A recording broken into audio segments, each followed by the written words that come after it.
আমরা এখানে মূলত এসেছি সাইফুজ্জামান চৌধুরীর মালিকানাধীন দুইটা ফ্ল্যাট রয়েছে। এই ফ্ল্যাট দুইটি এতদিন তালাবদ্ধ ছিল। এটা বিজ্ঞ আদালতের নির্দেশে রিসিভার নিয়োগ করা হয়েছে।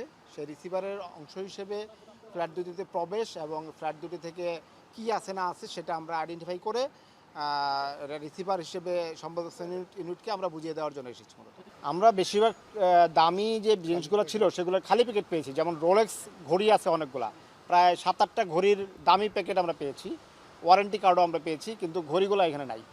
তারপরে আমরা 5-6টা গাড়ির চাবি পেয়েছি, দামি গাড়ি, মার্সিডিজ বেঞ্জ থেকে শুরু করে আরও অনেক দামি গাড়ি পেয়েছি, যেগুলা চাবি আছে কিন্তু গাড়ি তো নাই। তো এগুলা কোথায় আছে আমরা তদন্তে চেষ্টা করব খুঁজে বের করার জন্য।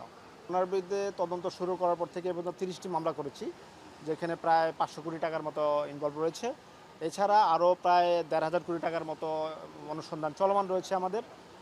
ওনার আমরা এই পর্যন্ত প্রায় 10,000 কোটি টাকার সম্পদ বিশ্বের 9টি দেশে সন্ধান পেয়েছি। ওই 9টি দেশে আমরা এমএলআর প্রেরণ করেছি সম্পদের মালিকানার তথ্য চেয়ে। এছাড়া বাংলাদেশ এন্ডে আমরা 11টা ফ্ল্যাটের তথ্য পেয়েছিলাম, যার মধ্যে 2টা ফ্ল্যাট এখানে রয়েছে।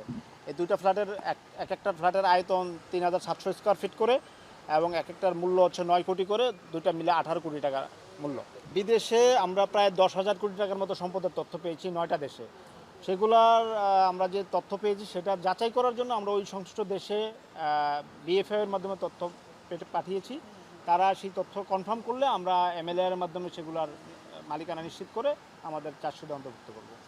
আসলে উনি বড় মামলা বলতে টাকার অ্যামাউন্টে ছোট হতে পারে, প্রত্যেকটাই 20 কোটি, 25 কোটি, 50 কোটি এরকম অ্যামাউন্টের মামলা। উনি হয়েছে ওনার যে কর্মচারী ছিল আরামিড গ্রুপের, সেই কর্মচারীকে মালিক সাজিয়ে 6টা রোল নিয়েছে।